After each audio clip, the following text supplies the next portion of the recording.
আসসালামু আলাইকুম সবাইকে, কেমন আছেন সবাই? আশা করছি সবাই অনেক বেশি ভালো আছেন। শীত মানেই হচ্ছে নানান রকমের সবজি আর যত আইটেমে রান্না করা যায়। তো আজকে হচ্ছে এই চিকন বেগুনটা দিয়ে টমেটো আর চিংড়ি মাছের হচ্ছে আমি চটচটি করব।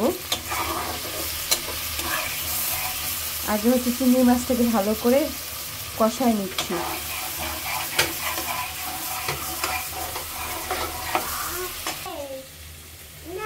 আর এইদিকে হচ্ছে ছোলা বুট ভিজাইছি, রান্না করে রাখবো। মিশকা রাখবো সকালে যেন অফিসে নাস্তা খেয়ে যাইতে পারে। ও প্রায় এখন না খেয়ে যাচ্ছে। শীতের দিন আমাকে ডাকও দেয় না যে উঠো কিছু একটা করে দাও, এই জন্যই রান্না করে রেখে দিব। কষানো হয়ে গেছে, এখন এই যে সবজিটা দিয়ে দিব।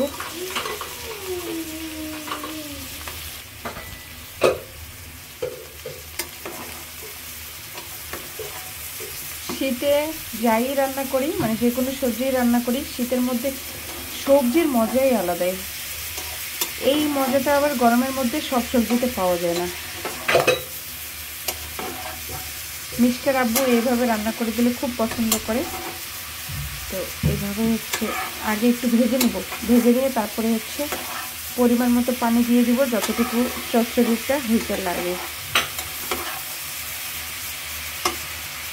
আর এই যে মেয়ে মাশাআল্লাহ খেলতেছে একা একা।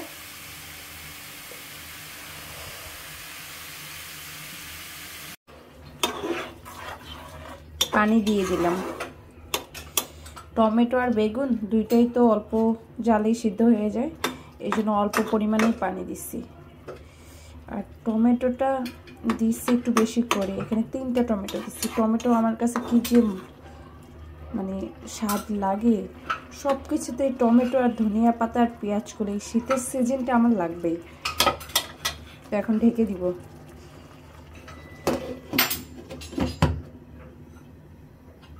কপালটাই খারাপ, এত স্বাদ করে তরকারি রান্না করতে আসলাম, আর এই যে ধনিয়া পাতা দিতে গিয়ে দেখি যে ধনিয়া পাতাগুলো হচ্ছে পেকে গেছে।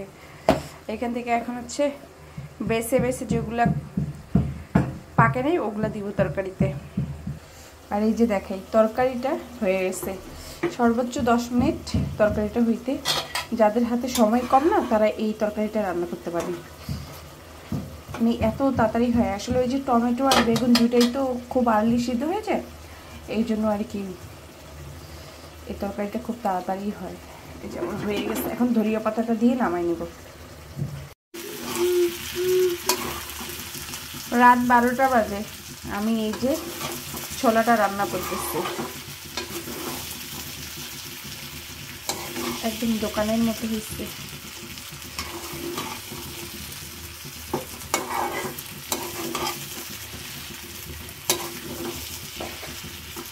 হয়ে গেছে, এখন জালটা অফ করে দিব। সবগুলো উঠাও, মাই দেবো কিন্তু, সবগুলো উঠাও। কারে দুষ্টুমি। আর এই যে বাটিটা রেখে দিই মিস্টার পাপা, এটাতে সকালবেলা নাস্তা নিয়ে যাবে। এখানেই রেখে দিই, নাহলে ওর আবার মনে থাকবে না।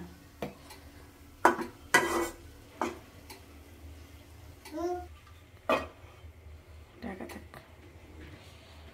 এই যে কিচেন একদম ক্লিন করে গুছায় তারপরে ঘুমোতে যাব, নাহলে এই যে সকালবেলা চা হয়ে যায়। এই যে আরেকজন করে কি, মিশকুর পাপা একটা লাঠি নিয়ে আসো তো, একটা লাঠি নিয়ে আসো তাড়াতাড়ি। তাকাচ্ছে আবার, দেখতেছি লাঠি আনে কিনা। হ্যাঁ দেখতেছি আবার লাঠি আনে কিনা। মাইর দেবো তো আমি। এত দুষ্টুমি হয়েছো কেন তুমি? হ্যাঁ তুমি আসতেছো কিনা আবার ফুসকে দিয়ে দেখতেছে, বুঝছো? লাঠিটা আনো না তাড়াতাড়ি, তাড়াতাড়ি লাঠিটা নিয়ে আসো। ওকে আমি ফাটাই দেয় একটু। Thank you. একটা আদর দাও আমাকে। গুড মর্নিং সবাইকে। তো রাতে ছোলা রান্না করে রাখছিলাম, আর এখন এই যে 11:30টার মতো বাজে। আজকে অনেক কুয়াশা আর বাতাস, এই জন্য একটু লেট করে উঠছি। তো এখন একটু নাস্তা করে নিব।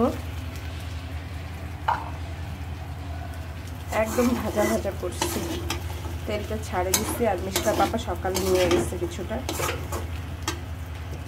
তো আমি এখন এটা হচ্ছে কি হলো মুড়ি দিয়ে খাবো এটা। এইখানে এই যে কিছু টমেটো কুচি, এভাবে খাইলে খুব মজা লাগে, একদম দোকানের মতো। তারপরে হচ্ছে একটু গাজর কুচি দিয়ে দিলাম, আর এই যে কাঁচামরিচ কুচি করে রাখছিলাম। এইটা এখন সামান্য একটু মুড়ি নিয়ে মাখায় খাই নেব। আর বাসায় একজন গেস্ট আছে, তার জন্য এই যে দুধ চা বসাইলাম। দুধ চার সাথে আরেকটা নাস্তা দিব, পরে দেখাচ্ছি আপনাদেরকে। এখন যেটা করব, এখানে হচ্ছে একটু সরিষার তেল দিব অল্প পরিমাণে। এটা এখন এই যে মানে এটার টেস্টটাই অন্যরকম হয়ে যাবে এখন। আপনারা এইভাবে খান, খাইলে কেউ জানাবেন অবশ্যই। কি বাবা, তুমি কি খাবা আজকে, কি খেতে চাও? এই যে চামচটা পড়ছে, একটু খেয়ে দেখি। বিসমিল্লাহ।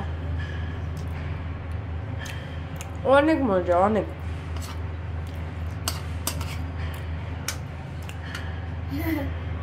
তুমি খাবে? খাবে? খাও। ঝাল আছে মা? ঝাল আছে? ঝাল নাই? আচ্ছা খাও তাহলে।